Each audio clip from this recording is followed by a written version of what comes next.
Capek-capek bangun rumah impian, baru beberapa bulan kemudian lantainya udah ambles, dindingnya udah retak, bahkan rumah jadi miring. Masalahnya itu bukan pada desain atau tukang, tapi pada fondasinya. Nah, sebelum kalian bangun rumah, aku mau kasih tahu nih 5 jenis fondasi yang paling sering dipakai di Indonesia, beserta kelebihan, kekurangan, dan mana yang cocok buat rumah kamu. Penasaran kan? Yuk tonton video sampai habis dan jangan lupa untuk like, komen, dan subscribe dulu ya.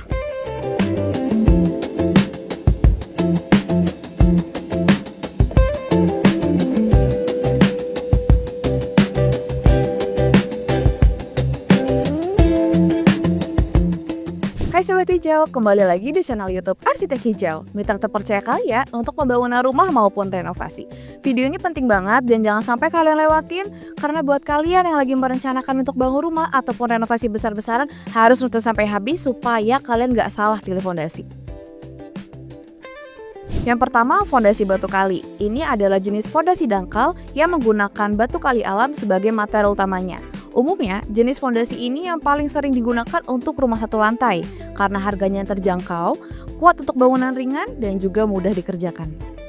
Ini dia kelebihan fondasi batu kali. Yang pertama, ekonomis dan efisien. Biaya material dan pengerjaannya relatif terjangkau. Yang kedua, mudah dikerjakan. Tukang sudah sangat familiar dengan metode ini. Dan yang ketiga, cocok untuk tanah stabil, baik digunakan di area yang tanahnya keras, padat, dan tidak labil. Yang keempat, tahan terhadap kelembapan. Batu kali alami tidak mudah lapuk dan cukup tahan terhadap air tanah. Semua yang punya kelebihan pasti ada kekurangan. Ini adalah kekurangan fondasi batu kali. Yang pertama, tidak cocok untuk bangunan bertingkat karena umumnya hanya untuk rumah satu lantai. Yang kedua, kurang efektif di tanah lunak karena mudah mengalami penurunan atau lebih cepat retak. Yang ketiga, volume galiannya besar. Butuh penggalian yang cukup lebar sehingga memakan waktu dan tenaga kerja lebih. Yang keempat, tidak cocok untuk konstruksi cepat karena fondasi ini bersifat manual dan konvensional. Jadi, durasi pembangunannya jauh lebih lama. Nah, ini dia 4 tips untuk menggunakan fondasi batu kali. Yang pertama, gunakan batu kali yang keras dan besar. Yang kedua, hindari menggunakan batu yang berpori tinggi agar mudah menyerap air. Yang ketiga, pastikan adukan semen dan pasir tidak terlalu cair agar kuat merekat. Yang keempat, jika tanahnya agak labil, tambahkan sluf beton bertulang sebagai penguat di atas fondasi. Yang kedua, fondasi tapak. Disebut fondasi tapak karena bentuknya mirip telapak kaki. Fungsinya untuk menyebarkan beban kolom secara merata ke tanah, sehingga bangunannya jauh lebih stabil dan tidak mudah turun. Fondasi ini cocoknya digunakan untuk rumah 2 lantai atau bangunan bertingkat. Ini dia kelebihan fondasi tapak. Yang pertama, kuat menopang bangunan bertingkat dan beban besar. Yang kedua, beban kolom tersebar merata ke tanah. Yang ketiga, cukup tahan pergerakan tanah kecil. Dan yang keempat, dimensi fleksibel sesuai dengan desain. Kalau untuk kekurangannya, yang pertama, gak bisa asal hitung. Yang kedua, biayanya jauh lebih mahal dan pengerjaannya lebih lama. Yang ketiga, kurang efektif jika di tanah yang sangat lunak. Yang keempat, butuh banyak beton bertulang. Nah, ini dia 3 tips untuk menggunakan fondasi tapak. Yang pertama, lakukan uji tanah atau soil test untuk menentukan daya dukung tanah sebelum menentukan ukuran tapaknya. Yang kedua, gunakan beton dengan mutu tinggi, biasanya K225 ke atas. Dan yang ketiga, pastikan menggunakan besi dengan standar SNI. Yang ketiga, fondasi cakar ayam. Ini dia fondasi legendaris khas Indonesia ciptaan Profesor Sudiatmo.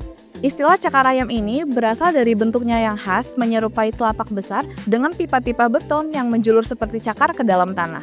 Fondasi ini adalah solusi yang inovatif untuk tantangan fondasi di tanah yang lunak atau basah. Ini dia kelebihan fondasi cakar ayam. Yang pertama, sangat kuat di tanah yang lunak. Yang kedua, stabil terhadap penurunan tanah. Dan yang ketiga, tidak perlu tiang pancang tambahan. Yang keempat, cocok untuk bangunan besar dan berat. Dan yang kelima, desainnya monolit, minim resiko retak. Dan untuk kekurangannya, yang pertama, biayanya lebih mahal dan pengerjaannya lebih kompleks. Yang kedua, waktu pembangunannya lebih lama. Dan yang ketiga, kurang ekonomis untuk rumah kecil atau 1-2 lantai. Yang keempat, fondasi truss pile. Fondasi ini mirip mini tiang pancang, tapi bisa dikerjakan manual tanpa alat berat. Fondasi ini cocok untuk rumah 2-3 lantai, apalagi di lahan perumahan yang sempit. Fondasi ini juga bisa sebagai solusi fondasi dalam yang praktis, ekonomis, dan ramah lingkungan. Cocok untuk proyek dari skala kecil sampai menengah. Ini dia kelebihan fondasi Strauss Pile. Yang pertama, tidak memerlukan alat berat, jadi cocok untuk di lahan yang sempit.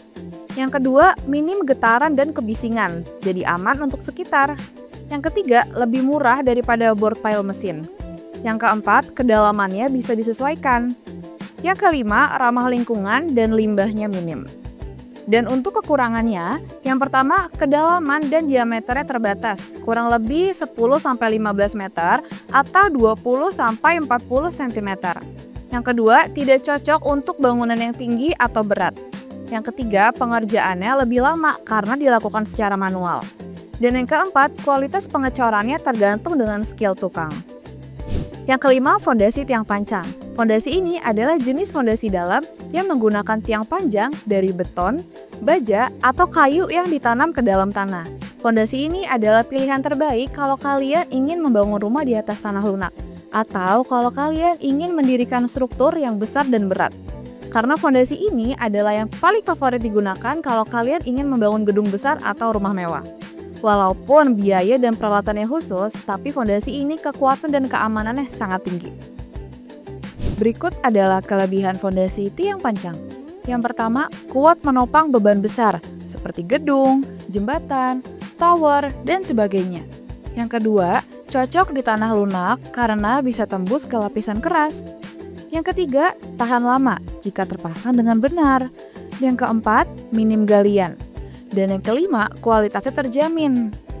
Untuk kekurangannya, yang pertama membutuhkan alat berat, jadi nggak cocok untuk proyek kecil atau di lokasi yang sempit. Yang kedua, menimbulkan getaran dan kebisingan pada saat pemasangan. Yang ketiga, biayanya lebih tinggi. Dan yang keempat, sulit digunakan di area padat bangunan. Nah, itu dia Sobat Hijau, 5 jenis fondasi yang biasa dipakai di Indonesia. Tadi udah aku jelasin ya, kalau setiap fondasi itu punya kelebihan dan kekurangannya masing-masing. Jadi pastikan kalian udah konsultasi dulu nih sama arsitek ataupun kontraktor sebelum mengambil keputusan. Karena kalau salah pilih fondasi, resikonya bukan cuma retak, tapi bangunannya bisa hancur. Serem kan? Nah, makanya yuk konsultasikan segera dengan arsitek hijau dengan klik link di bio atau scan barcode di sini. Sampai jumpa di video selanjutnya.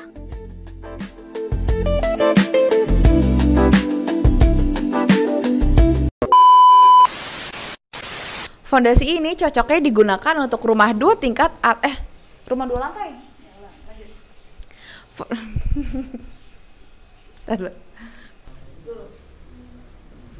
Nah, ini dia 3. Istilah cakar ayam ini berasal dari bentuknya yang khas, seperti telapak besar dengan pipa-pipa beton yang seperti menjulur. Aku refleks mau gini lagi.